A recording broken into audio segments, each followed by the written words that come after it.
It's probably, for me, got a couple did you I ever know get of. dragged to a concert that you didn't want to go to?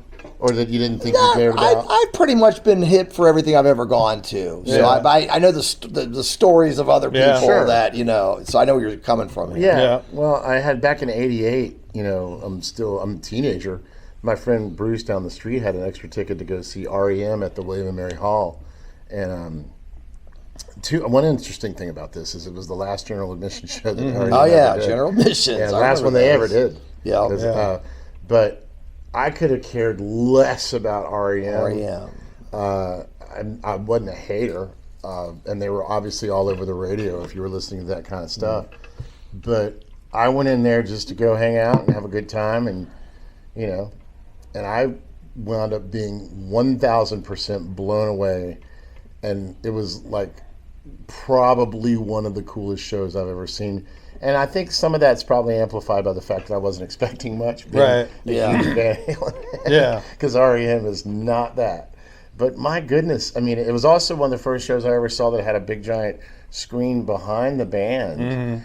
And they didn't use it the whole time. Yeah. So it was used, they peppered usage of it. But back then they probably just didn't have the technology. to use it Technology all. like what we got nowadays. But, Yeah, and it wasn't exactly. even even for them. It was imagery Yeah. on a big giant screen. So I would mark that down as something that about Mark Dunn now. That I went to an R.E.M. concert, and it's in my top 5, if not top 3 of best shows. Now, have you become a big R.E.M. fan since then, or are you still like, they're not really my thing, but I can appreciate what they did? That was a cool show.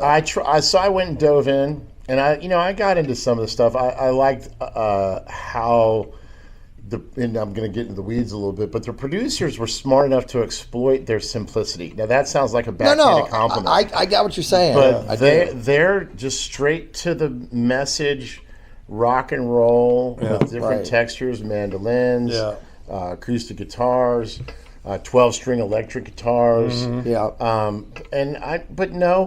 didn't. If I probably like the songs that were never on the radio more than I'm kind of like that type of person too. A lot of times. But but that's a good question, because it didn't make me a super fan, because all I want to say is that live show in that moment on that tour was unstoppable, and that's to me. That's what a live concert experience is about. Yeah. It certainly isn't about holding up your phone. Right. And that's so. That to me was like that opened my mind a little bit about going to see other bands. Honestly, Right. Yeah.